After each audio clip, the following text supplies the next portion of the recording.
కదా నేను. పెద్ద హడావిడి జరుగుతుంది గుళ్ళో.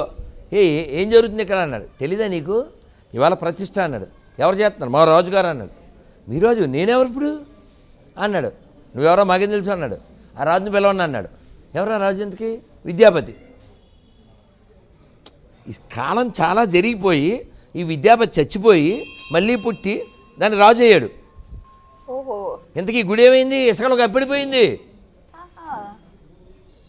ఈ గుడి ఇసుకలోకి అప్పిడిపోతే ఏమంటే అప్పట్లో ఇంద్రదుమ్ముడు అనే మహారాజు గారు కట్టించారో ఇసుకలోకి అప్పిడిపోయింది, మీ హయంలో దాన్ని బయట తీయండి అన్నారు. ఆ రోజే ప్రతిష్ట. బ్రహ్మదేవుడు వచ్చే లోపల ఇవన్నీ జరిగిపోయినాయి ఈ 10 నిమిషాల కాలంలో.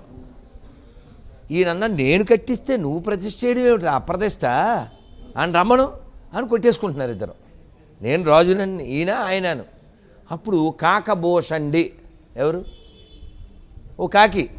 అది ఎప్పటిదే? రామాయణ కాలం నాటి కాకి.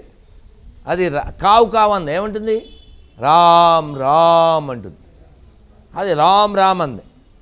అంటే మీరు కొట్టుకోకండి ఇంద్రదమ్మున మహారాజా, ఆయన మీ అసిస్టెంటు, మీరు అక్కడ 10 నిమిషాలు గడిపితే ఇక్కడ 100 సంవత్సరాలు గడిచిపోయినాయి, కాలంలో ఇది గుడి కప్పడిపోయింది, ఆయన మళ్ళీ రాజు అయ్యాడు, ఇలా ఇలా ఇలా, మీరు కొట్టుకోవద్దు, ప్రతిష్ఠ చేయండి అంది.